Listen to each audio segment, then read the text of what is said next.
The morning my in-laws walked into my restaurant during Friday lunch rush was the morning I finally understood what my grandmother used to say. The ones who leave the loudest always come back the quietest. They were not quiet. I was standing at the pass, checking ticket times, when my sous chef touched my elbow and said, "There are some people at the host stand asking for you by name. They said they're family." The way he said family, with that small pause before it, told me everything about how they were presenting themselves. I handed him my clipboard and walked out. My mother-in-law was wearing her best blazer, the navy one she saved for church and court appearances, which in her world were essentially the same occasion. My father-in-law stood slightly behind her, the way he always did when she was running point. And beside them, my brother-in-law, my husband's younger brother, was dressed in a suit that still had the fold lines from the packaging. I had not spoken to any of them in 14 months. "Nora," my mother-in-law said, and she smiled the way people smile when they want something from you badly enough to pretend they like you. "You look wonderful." My name is not Nora. She has called me Nora since the first Thanksgiving I attended as her son's girlfriend, 9 years ago. My name is Evelyn. It is not a difficult name. She simply never bothered to learn it.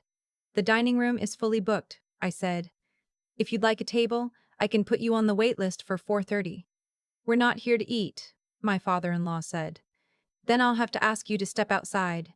We're in service." My mother-in-law's smile tightened at the corners. "We just need 15 minutes. It's about an opportunity. For the family." There was a table of 8 behind me, a corporate group, one of our regulars, and I was aware that at least 3 of them had gone quiet. My restaurant, Crestfield, had been written up in 2 regional publications and 1 national food magazine in the past year. I had spent 4 years building it from a 20-seat lunch spot into the kind of place where people made reservations 6 weeks out. I was 31 years old and I had done it without a single dollar from anyone in that family. They had made very sure of that. "Give me one moment," I said to no one in particular, and I walked them to the small hallway near the wine storage, away from the dining room. "What is this about?" I asked. My mother-in-law straightened. "We've been doing a lot of thinking as a family, and we believe it's time for Daniel to have a proper role." Daniel is my brother-in-law. He is 28 years old. He dropped out of culinary school after 1 semester, tried to launch a food truck that never made it past the permitting stage, and spent 8 months in Sedona doing something he described as realigning his entrepreneurial energy. He has never held a job for longer than 5 months. "A role," I repeated. "A leadership role," my father-in-law said. "Co-owner. Or what do they call it? Director of operations." I looked at Daniel. He was studying the floor. "Director of operations," I said. "You've built something impressive here, Nora." My mother-in-law's voice took on the warmth she used when she wanted you to feel like the conversation was going your way. "But a business like this needs real leadership. Someone the community can get behind. You're clearly talented in the kitchen, but running an operation at this level, the business side, the face of it, that takes a certain kind of person." I had a culinary degree, a business degree, and 4 years of P&L management under my belt. I had personally negotiated our supplier contracts, hired and retained a team of 11, and turned us profitable in our second year 12 months ahead of projection. "And Daniel has that," I said. "Not a question." "He's a Reed," my father-in-law said, as if that settled it. There it was, the Reed name. The name they had dangled over my husband for his entire life like a prize he would always almost earn. The name they had told me during our engagement dinner that I would never quite belong to. "I appreciate you coming in," I said. "But Crestfield is not a family business. It's my business. Daniel is welcome to apply for open positions like anyone else. Right now, I need to get back to my dining room." My mother-in-law's warmth dropped completely. "You would do well to think carefully about what you're saying.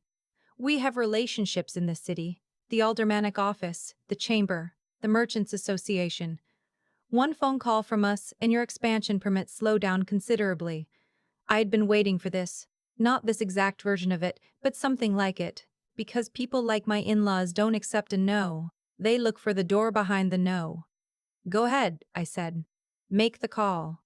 She blinked. "Seriously," I said. Call whoever you'd like.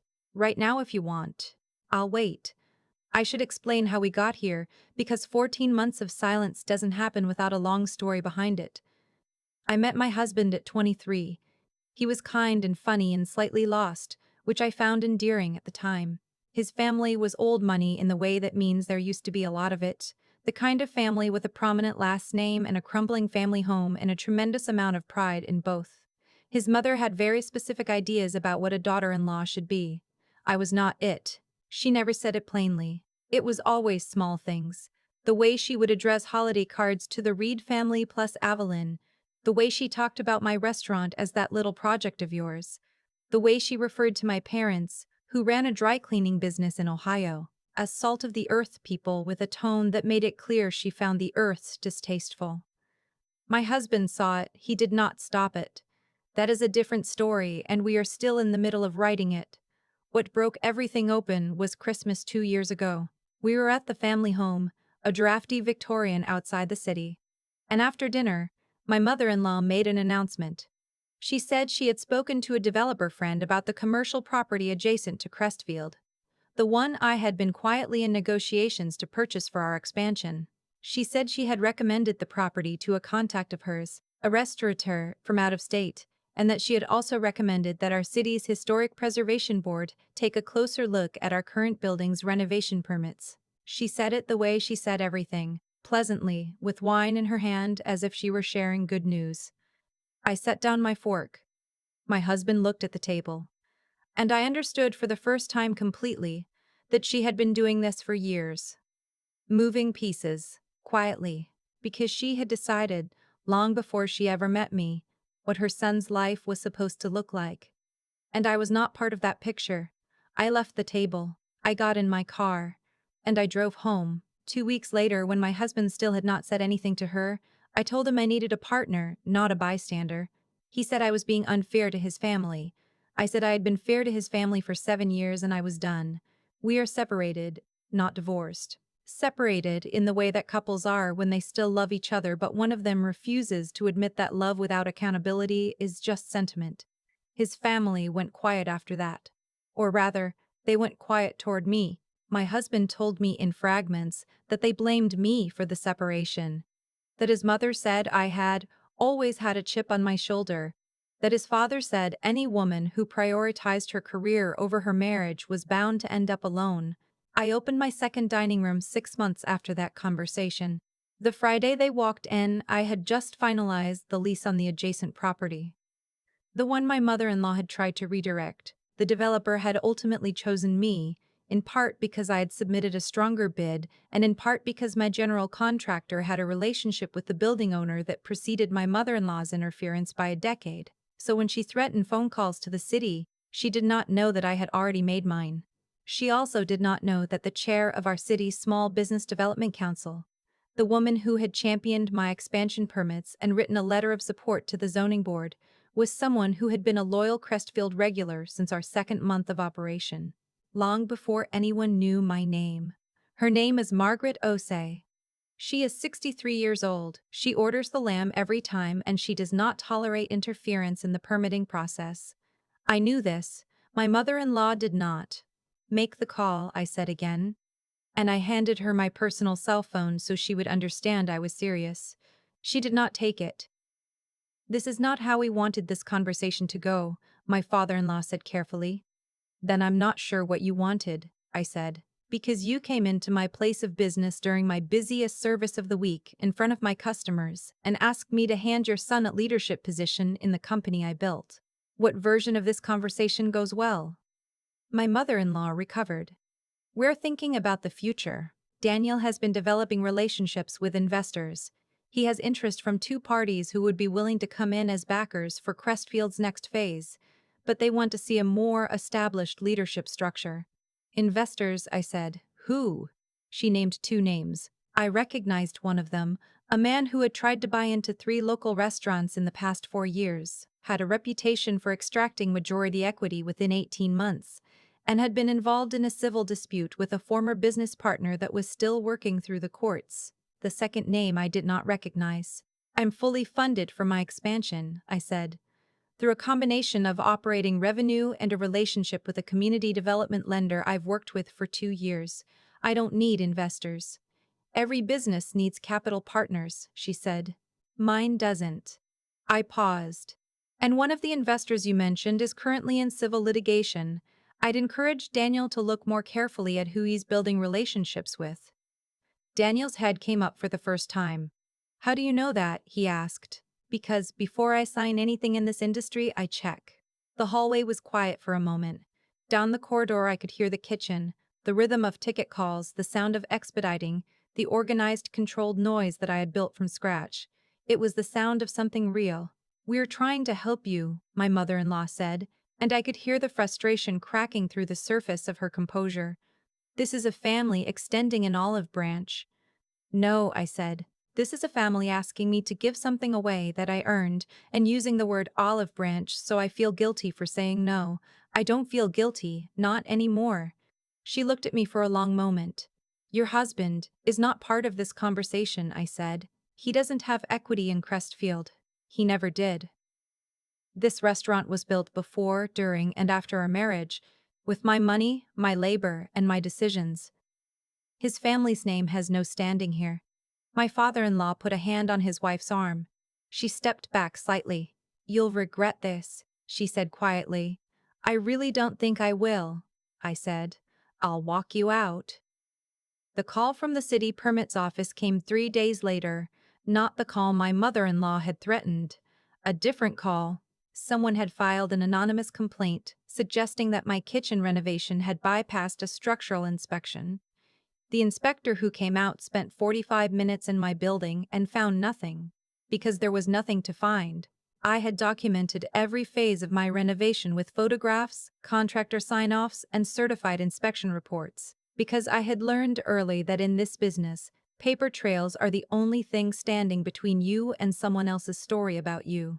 The inspector apologized for the inconvenience. I thanked him for his time. I knew where the complaint had come from. I couldn't prove it. I didn't try. Instead, I called Margaret O.C. and told her what had happened. She listened.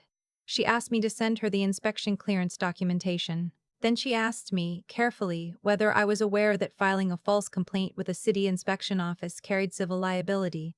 I said I was aware of that, yes. She said she thought someone else should be made aware of it too.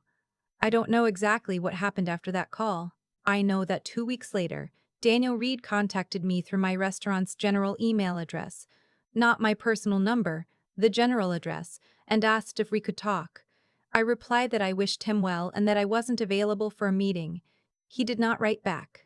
I know that my mother-in-law's contact at the aldermanic office called her with the news that the office would not be putting any unusual focus on Crestfield's permits, and that in fact they were hoping I would consider speaking at a small business symposium the following spring.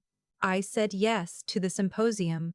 The expansion opened 11 weeks later, on a Thursday, which is not a dramatic day, but it was the day the contractors finished, and I don't believe in waiting for symbolism when there is work to be done.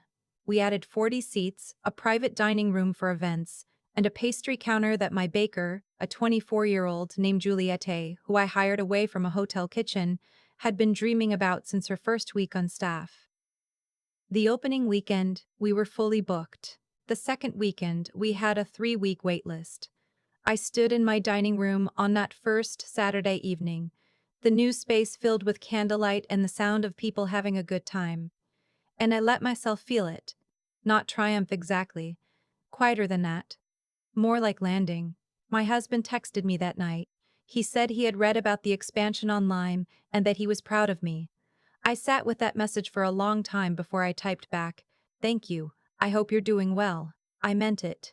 I also meant, this is what it looks like when someone builds something without waiting for permission. My mother-in-law did not reach out. I did not expect her to. What I did not expect her to.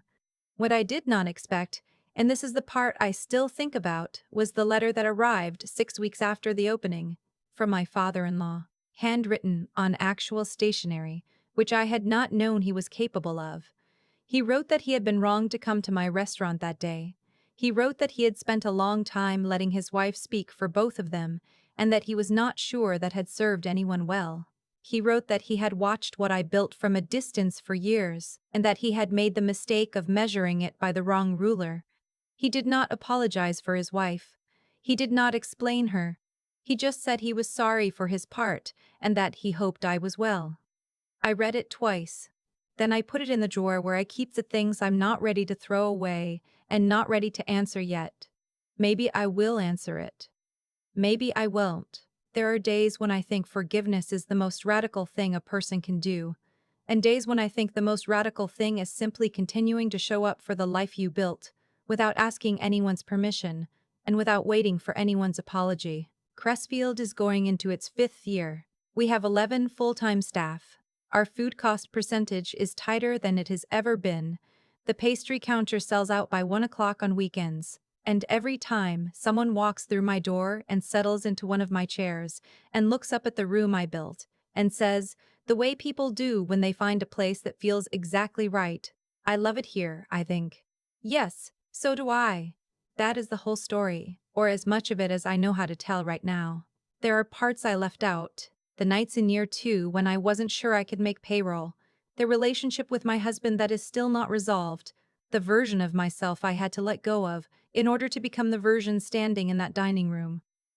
Those are harder to put into words, but the part about my in-laws showing up, that part I can tell clearly. They came in thinking I had built something they could walk into.